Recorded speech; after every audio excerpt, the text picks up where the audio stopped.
Sa isang magandang burol ng Sultanpur, Azad Kashmir sa Pakistan, isang 6 na taong gulang na piping batang babae na nagngangalang Shahida ang naglalaro at di sinasadyang mahulog habang nakahawak sa sanga sa buong araw, hindi makatawag ng tulong dahil sa kanyang kapansanan.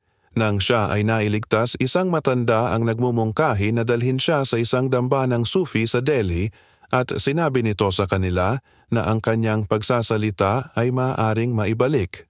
Sinamahan siya ng kanyang ina at sumakay ng tren upang tumawid sa India. Sa paglalakbay pabalik, humihinto ang tren para sa pagkukumpuni sa gabi. Tulog na ang lahat, napansin ng bata ang isang tupa na naipit, tinulungan niya ang hayop, gayunpaman, ang tren ay muling umandar bago siya makabalik sa kanyang ina. Tumakbo ang bata upang habulin ito pero naiwan. Ang kawawang bata ay sumakay sa isang tren na taliwas ng direksyon patungo sa loob ng India. Ang kapalaran ng bata ay nasa ilalim na ngayon sa tulong ng isang pawan na deboto kay Lord Hanuman, si Pawan Kumar Chaturvedi aka Bajrangi Bhaijaan, isang Hindu Brahmin na nagmula sa Pratapgarh na nakatira sa Delhi.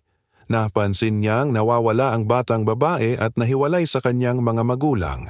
Sumunod ang adventure nila, excitement, with a touch of comedy and a dramatic scene especially sa paghahanap ng kanilang landas para hanapin ang tahanan ng bata.